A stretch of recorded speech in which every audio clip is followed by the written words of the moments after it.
লম্বা মানুষ হইতো, কল্পনার বাহিরে লম্বা হইতো, নিম্নে হায়াত পাইতো 100-200 বছর পর্যন্ত। হযরত হুদ আলাইহিস সালাম 400 বছর বেঁচে ছিলেন। তারা এত লম্বা।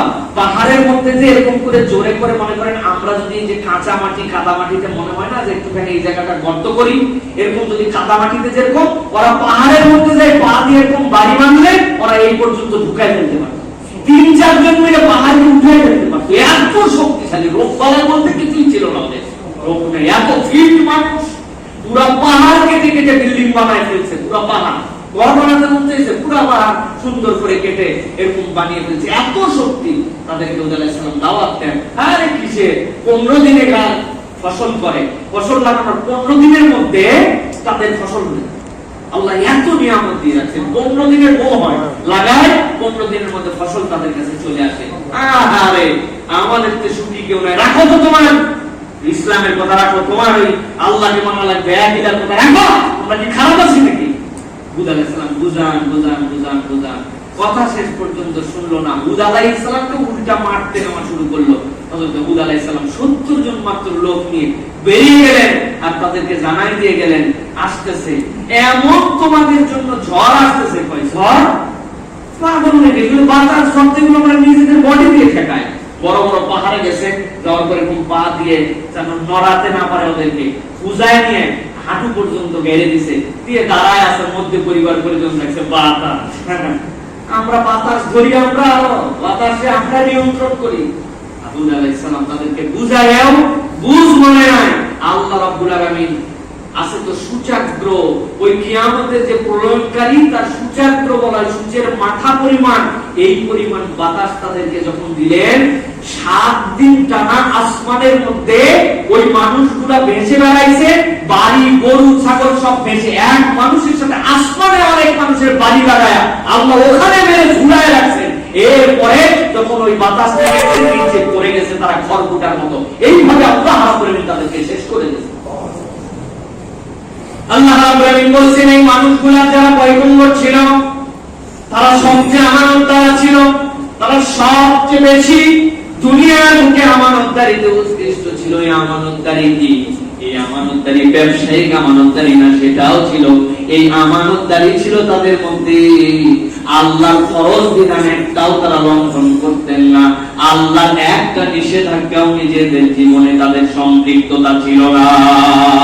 সুতরাং নবীওয়ালা চরিত্র যে আমরা বলি মাঝে মাঝে যে আমরা নবীওয়ালা চরিত্র গঠন করি, নবীওয়ালা আসল চরিত্র হচ্ছে এইটা যে আপনি সবচেয়ে বড় আমানতদার কিনা। সবচেয়ে বড় আমানতদার মানে আপনি আল্লাহর সাধ্যের মধ্যে সব বিধিবিধান মানেন, আল্লাহর নিষেধগুলো আপনার জীবন থেকে সরিয়ে দেন। ইনি হচ্ছে প্রকৃত নবীওয়ালা। ঠিক না? এটাই হচ্ছে প্রকৃত নবীওয়ালা। প্রিয় ভাইয়েরা, এই জন্য আমাদেরকে খুব ভালো করে মনে রাখতে হবে, বান্দা যখন ফরজ পালনে অলসতা করবে, অনিবার্য দায়িত্ব পালনে শিথিলতা করবে, বান্দার হকের খেয়ানত করবে, আল্লাহর শাস্তি স্বরূপ বান্দার অন্তর থেকে আমানতের প্রদীপকে আল্লাহ রাব্বুল আলামিন নিভায়ে দিবেন। আপনি আমি যদি আল্লাহর বিধান থেকে দূরে সরে যাই, তাহলে আমানতের প্রদীপকে আল্লাহ রাব্বুল আলামিন দূর করে দিবেন। আল্লাহ 61 নম্বর সূরা সফ, এই সফের 5 নম্বর আয়াতের মধ্যে আল্লাহ রাব্বুল আলামিন আগে অনেক কথা বলেছেন। সাইয়েদনা মুসা আলাইহিস সালামের সাথে, মুসা আলাইহিস সালাম আমারে কষ্ট দাও কেন?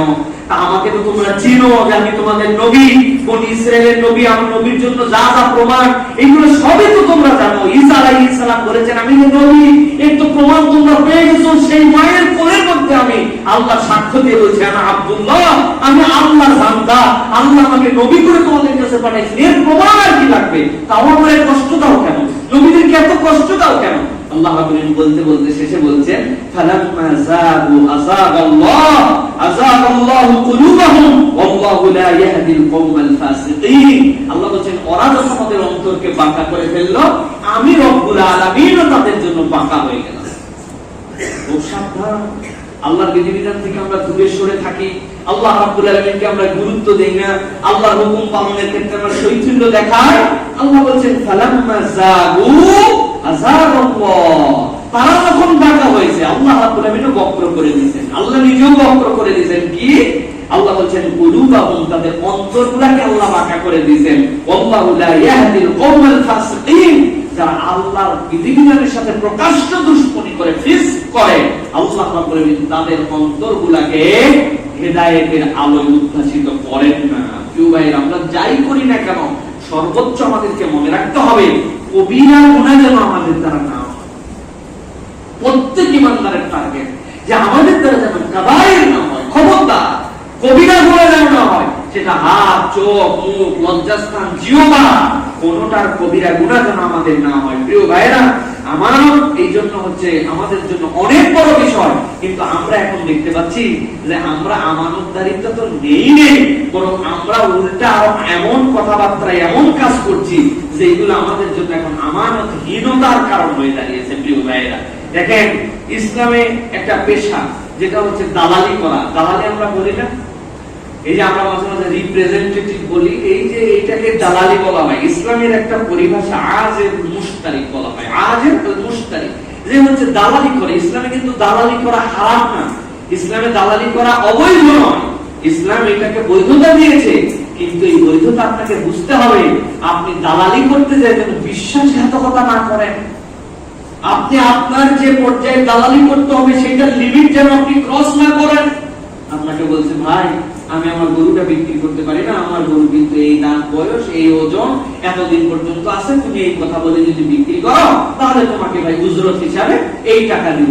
আপনার জন্য দালালি করা বৈধ যে ভাই এই গরুটা কিন্তু ভালো, ভাই এর মালিককে কিন্তু আমি চিনি, এটা কিন্তু এই দাম, বয়স, দেখো এরকম এরকম এরকম সব, উনি যদি উপস্থাপন করে বিক্রি করে দিতে পারে এইটা জায়েজ। কিন্তু যা নয় তা যদি আপনি বলেন যে এরকম গরুই হয় না, এই গরু যে বেটা নিবে না সে মুনাফিক হয়ে যাবে, এই গরু যদি আপনি নেন তাহলে আর কোনো কথাই বলা যাবে না, আমি বলছি মানে এই গরু করে নেওয়াই লাগবে, আমি এরকম ভিআইপি একজন দালাল, এই কথা যদি বলেন তাহলে প্রকারান্তরে আপনি তখন আর এই দালালিতে থাকলেন না, বরং আপনি তখন বিশ্বাসঘাতক হয়ে গেলেন। ঠিক না? ভালো করে বুঝে নিতে হবে প্রিয় ভাইয়েরা। এই জন্য এই দালালি করা অনেক সময় আপনার আমার জন্য আমানত হয়ে দাঁড়ায়। আপনি আমানতের খেয়ানত যদি করেন বিপদ। দ্বিতীয় বিপদ হচ্ছে আপনার যে ক্ষেত্র, আমার যে ক্ষেত্র, এই ক্ষেত্রের বাইরে যদি আমি যাই তাহলে আমার জন্য কিছু মিথ্যা কথা তখন অটোমেটিক বলা লাগে। আমি জানি না কি বলা লাগবে আর কি বলা লাগবে না, ঠিক না? আমি না বুঝে একদম ইচ্ছা মতো তখন আমি কথা বলতে শুরু করবো। এই জন্য নিজেদের রেঞ্জের মধ্যে নিজেদের থাকা খুব জরুরি। রাসূলুল্লাহ সাল্লাল্লাহু আলাইহি সাল্লাম বলছেন সে আমার উম্মতি না, সে আমার উম্মতি না। কে আমার উম্মত না? রাসূল বলছেন যে মানুষকে ধোঁকা দেয়, মান গাশশানা ফালাইসা মিন্না, যে মানুষকে ধোঁকা দেয় সে আমার উম্মতি না। সুতরাং আমরা যেন কখনো ধোঁকাবাজ না হয়ে যায়, আমাদের কথায় যেন মানুষ ধোঁকায় না পড়ে। দুই ধরনের দালালির ক্ষতি আছে। এক ধরনের ক্ষতি অল্প একটু, আপনি বিজ্ঞাপন করছেন এই নুডলস হেভি মজা, এই জুতা সেই রকম করে শান্তি, একজন এক প্যাকেট নুডলস কিনছে, কিনে দেখেন মজা নাই তো, মিথ্যা কথা বলছে। কয় টাকার করছে আপনার? 15, 20, 25, 30। জুতা একখান হেভি বিজ্ঞাপন করছিল, জুতা আপনি নেওয়ার পরে চিন্তা, আরে এই জুতা তো সেই জুতা নেই, লোকের বিশ্বাস করে নিয়েছিলাম। আপনি ঠকছেন, কিন্তু ঠকাটা অল্প। কিন্তু আপনার আরেক ধরনের দালালি আছে, এই প্রতিষ্ঠানে আপনি লগ্নি করেন, এই টাকা আপনি খাটান, এইখানে টাকা খাটালে আপনি মিলিয়ন টাকার মালিক হয়ে যাবেন। পুরা বাংলাদেশে প্রতারক চক্র এখন চিন্তা করছে আরে জুতা মোটার দালালি করে কিলা, দালালি যদি করবি তো এইগুলার দালালি কর। কিন্তু আপনি মনে রাখবেন এই দালালি আপনার যদি ভুল হয়, রং হয়, না বুঝে হয়, এই দালালির দায়ভার আপনাকে নিতে হবে এবং জাতি বড় ধরনের প্রতারণার শিকার হবে। ঠিক কিনা? সাবধান, বিশ্বাসঘাতকতার জায়গা নাই। বাচ্চা হারুনুর রশিদের সময় গল্প শুনেছিলাম, একজন এসে সবাই বাচ্চার কাছে সুন্দর সুন্দর পাখি নিয়ে যে বিক্রি করে, একজন একটা বাস পাখি নিয়ে আসছে, ইন জেনারেল পাখির দাম ধরেন 1000, ওই বাস পাখি আনার পর ও বলে 1 লাখ। বাচ্চা হারুনুর রশিদ বলছে আরে ইন জেনারেল পাখির দাম 1000 করে, সেটা 2000 3000 কম বেশি হতে পারে, তোরটা 1 লাখ কেন? ও বলছে বাচ্চা আমার পাখির একটা আলাদা বৈশিষ্ট্য আছে। কি? ওই আমার পাখি নিয়ে যখন বনে যায়, যাওয়ার পরে এমন একটা ডাক দেয়, ওই ডাকে ওর স্বজাতির যত পাখি আছে সবাই ওর কাছে চলে আসে, এমন ডাক দেয়, বিশ্বাসে তার কাছে চলে আসে। তখন চলে আসার পর আমি টপাটপ ওই পাখিগুলো ধরে ফেলি। সুতরাং এই পাখি অন্য পাখিদের মতো না, এর একটা আলাদা হিসাব আছে। বাচ্চা বলছেন যাও আমার কাছে, তো আমি কিনে নিলাম। কিনে নেওয়ার সাথে সাথে কাল্লা কেটে ফেলেছি, এত দাম দিয়ে পাখি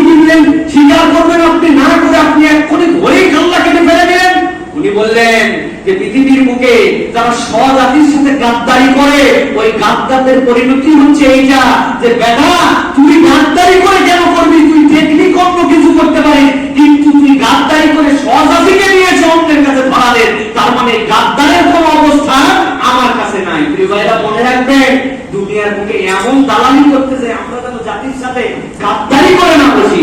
যদি গাদ্দারি হয় তাহলে কিন্তু বড় বিপদ। জাতি চিরজীবন মনে রাখবে এবং চিরজীবন বলতে পারুক বা না পারুক, যে কয়েকটা মানুষ আপনার দ্বারা প্রতারিত হয়েছে তা আল্লাহর কাছে আপনার জন্য লানত দিতে থাকবে, ঠিক কিনা? সাবধান হতে হবে প্রিয় ভাইরা। এই জন্য আমার রেঞ্জের বাইরে আমি কেন যাব? আমার যা রেঞ্জ না আমি কেন যাব? একজন খুব দালালি করলো, করে বললো যে টাকা পয়সা পাচ্ছেন না, ঠিক আছে, এটা আপনার জানের সদকা। নাম বললেই চিনে ফেলবেন, নাম বলতে চাই না প্রিয় ভাইরা। জানের সদকা কেন ভাই? আপনি এটা কেন করতে যাবেন? আপনারা জানের সদকা বুঝাইতে কে বলছেন? আপনারা জানের সদকা বুঝাইতে কে বলছেন প্রিয় ভাইরা? খবরদার। এই জন্য আমাদেরকে যে পর্যন্ত আমাদের রেট ওই পর্যন্ত আমরা তো দালাল হচ্ছি আল্লাহ এবং তার রাসূলের সুন্নতের পক্ষে কথা বলার দালাল, আমরা হচ্ছে আল্লাহ এবং তার বিধিবিধানের দালাল, ঠিক কি না? যদি কেউ বলে কোনো সমস্যা না ভাই রে, আপনি নামাজ পড়েন, আপনি অন্যায় করেন না, আল্লাহর জমিনে আল্লাহর বিধান যেন প্রতিষ্ঠিত হয় তার পক্ষে, এই দালালি আমি করি আলহামদুলিল্লাহ। কিন্তু আমার রেঞ্জে যেটা নাই ওই দালালি আমার করার দরকারটা নেই। আল্লাহ রাব্বুল আলামিন আমাদেরকে হেফাজত করুন, আল্লাহ রাব্বুল আলামিন আমাদেরকে বুঝ দান করুন প্রিয় ভাইরা। আর আমাদের একটা বাঙালিদের একটা চরিত্র হয়ে গেছে ভাই, এই যে মানে অল্পতেই আমাদেরকে টাকা কামাই করতে হবে, মিলিয়নিয়ার হতে, আপনি বুঝেন না এই প্রতারণা অনবরত হচ্ছে। এই প্রতারণা আজকের নয় 10 বছর ধরে চলছে। তারপরে আপনি কেন এই সকল মার্কেটিং এর নামে এই যে প্রতারক যেগুলো এগুলোর সাথে আপনি কেন সম্পৃক্ত হচ্ছেন? আপনার তো একটু আকল খাটাতে হবে। যেখানে আল্লাহ রাব্বুল আলামিন বলেছেন যারা দালালি করছেন তাদেরকে তো আরো বেশি আকল চালাতে হবে। ক্রস এক্সামিন না করে গ্রহণ করা নিষেধ। ইযা জাআকুম ফাসিকুম বিনাবাইন ফাতাবায়ানু, আল্লাহ বলেছেন তোমরা ওইটাকে একদম জাস্টিফাই করো, ক্রস এক্সামিন করে এদিক থেকে খবর নাও, ওদিক থেকে খবর নাও, চারিদিক থেকে খবর নাও, তারপরে তুমি এটা গ্রহণ করবে। আর ঈমানদার একই জায়গা থেকে দ্বিতীয়বার ধোঁকার মধ্যে যাবে না। আপনি চিনেন না, জানেন না, 2000 দিতে পারেন, আপনি একবারে 10 লাখ 20 লাখ 30 লাখ দিচ্ছেন, ব্যাপারটা কি? তার মানে আমরাও অনেকাংশে এই যে ফটকাবাজির মধ্যে পড়ে আমরা এখন দ্রুত বড় লোক হওয়ার ধান্দার মধ্যে ঢুকে গেছি ভাই। আপনাকে একটা মৌলিক সূত্র বলে দেয়, যে বা যাহারা যে প্রতিষ্ঠান আপনারে বসায় বসায় খালি টাকা নিবে আর আপনারে টাকা দিবে আর খুব জলদি আপনারে বড় লোক বানানোর প্যাকেজ দিবে, আপনি 100% শিওর থাকবেন এর মধ্যে ঘাপলা আছে, ঠিক কি না? 100% শিওর থাকবেন ঘাপলা আছে এর মধ্যে। ও যত বড় হুজুর হোক, বুজুর্গ হোক, দাড়িওয়ালা হোক, টুপিওয়ালা হোক, প্যান্ট শার্টওয়ালা হোক, পৃথিবীর ছেঁড়া মানুষ হোক, আমার দরকার নেই। সাবধান হয়ে চলবেন প্রিয় ভাইরা। আল্লাহ রাব্বুল আলামিন আমাদেরকে বুঝ দান করুন প্রিয় ভাইরা, আমিন। সুতরাং আমরা বলবো এই যে আমানতদারিতা, এই আমানতদারিতা আমাদেরকে খুব ভালো করে বুঝে নিতে হবে। এটা হচ্ছে ঈমানের দাবি আপনার আমার জন্য প্রিয় ভাইরা। এই আমানত রক্ষা যারা করবে, আমানত তো নিতে চায় না আসমান, আমানত তো নিতে চায় না জমিন, কিন্তু আমানত নিয়েছে মানুষ। এই আমানত যদি রক্ষা করি আমরা, আল্লাহ পাকের বিধিবিধানকে রক্ষা করি, তাহলে আমাদের জন্য কি নিয়ামত? আল্লাহ রাব্বুল আলামিন বলেন সূরা মুমিন, আল্লাহ রাব্বুল আলামিন ঈমানদারদের কতগুলো গুণ বর্ণনা করেছেন। সেখানে আল্লাহ বলেন ওয়াল্লাযীনা হুম লিআমানাতিহিম ওয়া আহদিহিম রাউন ওয়াল্লাযীনা হুম আলা সালাওয়াতিহিম ইউহাফিজুন উলাইকা হুমুল ওয়ারিসুন। আমার আল্লাহ রাব্বুল আলামিন পঞ্চম আর ষষ্ঠ দুইটা গুণের কথা এখানে বলেছেন। দুনিয়ার বুকে যারা ঈমানদার, দুনিয়ার বুকে যারা তাদের আমানতগুলোকে পূর্ণ করবে, ঈমানের পঞ্চম পূর্ণ ঈমানদারের একটা পঞ্চম দাবি হচ্ছে মুমিনের ঈমান। কুরতুবী বলছেন এমন প্রত্যেক বিষয় যার দায়িত্ব ব্যক্তি বহন করে, এই দায়িত্বটা যদি সে পুঙ্খানুপুঙ্খভাবে আদায় করে, আল্লাহ রাব্বুল আলামিন এরপরে বলছেন ওয়া হাদিহিম রাউন, সে যাদের সাথে অঙ্গীকারগুলো ফিরিয়ে দেয়, সে যা প্রতিশ্রুতি করেছে এই প্রতিশ্রুতিটাকে রক্ষা করে। একজন মানুষকে বলছিল তোমার সাথে আমার কথা হইল, এই কথা তোমার আর আমার মধ্যে আর কোনোদিন কারো কাছে বলবো না। এই কথাটাও তার জন্য একটা আমানত। আমার মা বোনেরা সবচেয়ে বেশি আমানতের অনেক সময় রক্ষা করতে পারেন না তারা কিয়ামতকারী হয়ে যান। পুরুষ যে বাদ যায় তাও নয়, কোন একটা মহিলারে বলছে বুবু তুই কথাটা কারো কাছে বলবি না, ওয়াদা করলি তো? হ্যাঁ ওয়াদা করলাম। উনি খানিকক্ষণ পরে আরেকজনের কাছে বলছে আল্লাহর কিরা করে বলতেছি এইটা আমার ওয়াদা, তবে তোর কাছেই খালি বললাম, আর কারো কাছে বলবি না। অল্প সময়ের মধ্যে পাড়া ছাপায়া গ্রাম খবর হইতে দেরি না। আল্লাহ বলছেন খবরদার, এটা একটা আমানত তোমার জন্য। তোমার বন্ধু তোমার কাছে একটা কথা আমানত দিছে, বুকের মধ্যে খবর হয়, মাঝে মাঝে ভয় দেখাইবে না, সেই খবর আমি জানি, বলে দিলে কিন্তু তোর খবর আছে, বুঝে শুনে চল। আল্লাহ বলছেন না না, ইমানদারের কোন চরিত্রওয়ালা হবে না, ইমানদারের চরিত্র আল্লাযীনা হুম লিয়ামানাতিহিম ওয়া আহাদিহিম রাউন ওয়াল্লাযীনা হুম আলা সালাওয়াতিহিম ইউহাফিজুন। এই দুই গুণের সাথে সাথে তারা সালাতের ব্যাপারে বড় সতর্ক। যেভাবে যে হবে সালাতে যেমনি রুকু করতে হবে তেমনি করে, সালাওয়াতিহিম ইউহাফিজুন আল্লাহ বলছেন যেমনি সিজদা করতে হবে তেমনি করে, সাধ্যের মধ্যে সবচেয়ে বেশি মনোযোগ দিয়ে আল্লাহর জন্য সালাত আদায় করে, ওয়াক্ত মতো আদায় করে। আল্লাহ বলছেন এই গুণওয়ালার জন্য আমি আল্লাহ জানাই দিলাম উলাইকা হুমুল ওয়ারিসুন, এরা তো হচ্ছে উত্তরাধিকারী, এদেরকে আল্লাহ উত্তরাধিকার দিয়েছেন। কিসের উত্তরাধিকার?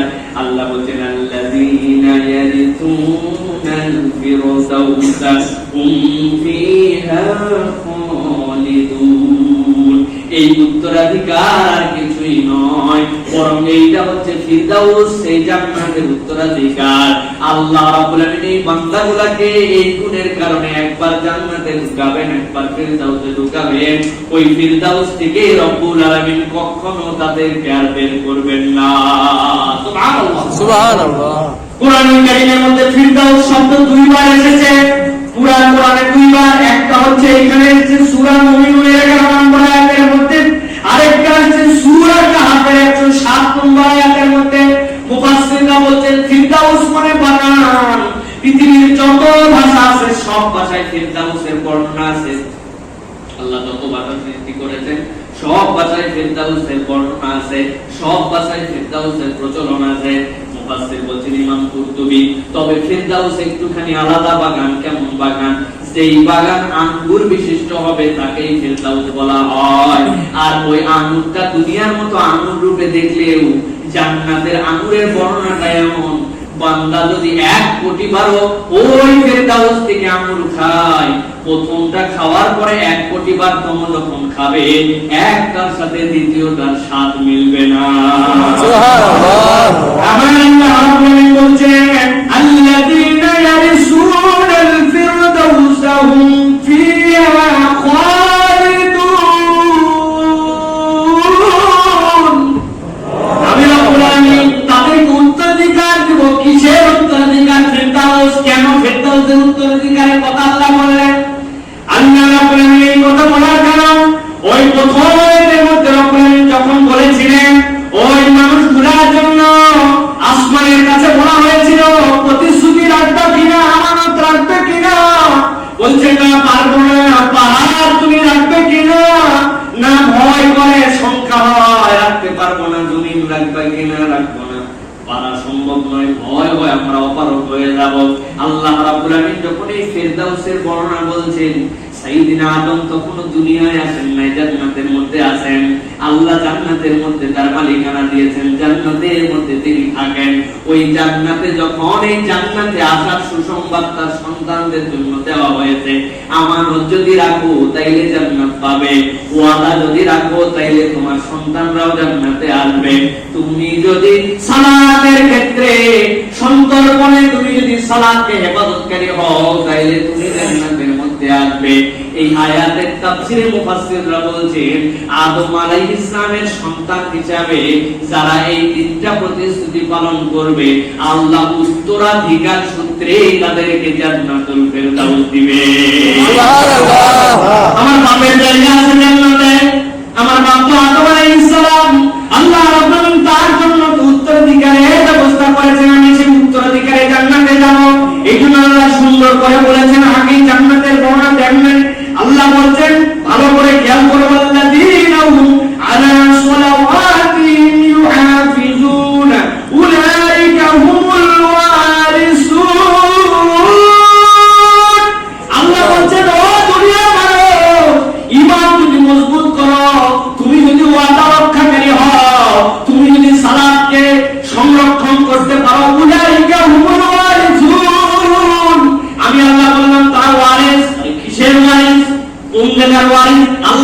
মনে নাই, মনে করাই দিচ্ছি তোমার পিতা এরকম মানুষ হিসাবে ওই আল্লাহ আমাদের ভার বহন করতে চেয়েছিল। আমি আল্লাহ বলছি ওই ওয়ারিসনামা জান্নাতের মধ্যে হয়েছিল, ওই মিরাসের সূত্রে আল্লাহ বলছেন আল্লাযীনা ইয়ারিসুনাল ফিরদাউস, ওই মানুষগুলা তো ফিরদাউসের ওয়ারিস হয়ে যাবে। আল্লাহ বলছেন একবার যদি আসো আর কখনো বের করব না। সুবহানাল্লাহ। আল্লাহ বলবেন এই জন্য ওই আয়াতে কারিমা ছাড়াকে যে আয়াতে কারিমা দিয়ে শুরু করেছিলাম, আল্লাহ বলবেন তার আগে কিছু কথা বলেছেন। আল্লাহ বলবেন আয়াতের শুরুতে যেরকম বলেছেন ইন্না রাব্বানা তাআলা সামাওয়াতি ওয়াল আরদি ওয়াল জিবাল, আল্লাহ বলেন তার আগে তোমাদের সাথে কিছু কথা হয়েছিল। কি কথা? আল্লাহ বলেন ইয়া আইয়ুহাল্লাযীনা আমানু তাকুল্লাহা ওয়া কুলু কওলান সাদীদা, তারা ঈমানদার, হে ঈমানদারের আল্লাহরে ভয় করো। ওয়া কুলু কওলান সাদীদা, সোজা কথা বলো, বক্র কথা বলো না, অন্তরের মধ্যে প্যাঁচ রেখে রেখে কথা বলো না, সোজা কথা বলো। ইউসলিহ লাকুম আমালাকুম, এই দুইগুণ অর্জন করতে পারলে তিনটা নিয়ামত। ইউসলিহ লাকুম আমালাকুম, তুমি তোমার জীবন নিয়ে চিন্তিত, কেমনে আমার জীবন চলবে, কেমনে ঠিক হলো, কেমনে আমলকে সহি করব, কেমনে আমলদার বংশ। আল্লাহ বলেন এই চিন্তা তোমার না, তোমার দায়িত্ব হচ্ছে আল্লাহকে ভয় করা, মুত্তাকি বান্দা হওয়া। দ্বিতীয় দায়িত্ব হচ্ছে সঠিক সত্য কথা, কোরআনের কথা, আল্লাহর কথা স্পষ্ট ভাবে জানিয়ে দেওয়া। আল্লাহ বলেন বাকি দায়িত্ব আমার। এক নম্বর ইউসলিহ লাকুম আমালাকুম, ও বান্দারে তোর আমলকে আমি ঠিক করে দিব। ওয়া ইয়াগফির লাকুম যুনুবাকুম, অতীতে যেই সকল গুনাহ হয়েছিল ওইটা নিয়েও যেন চিন্তায় বান্দা না পড়ে। এখন তো বান্দা না মুত্তাকি হইছে, এখন না ঈমানের পথে চলে, আগের গুনার আমার কি হবে? আল্লাহ বলেন ওয়া ইয়াগফির লাকুম যুনুবাকুম, গুনাহগুলোও মাফ করে দিব, আমলও ঠিক করে দিব। আল্লাহ বলেন ওয়া মাইয়ুতি'ইল্লাহা ওয়া রাসূলাহু ফাকাদ ফাযা ফাওজান আযীমা, আর যে আল্লাহ এবং তার রাসূলের ইতাআত করবে, আল্লাহ এবং তার রাসূলের দেখানো পথ ও পদ্ধতিতে চলবে, আমি আল্লাহ সাক্ষ্য দিচ্ছি ফাকাদ ফাযা ফাওজান আযীমা, আমার ওই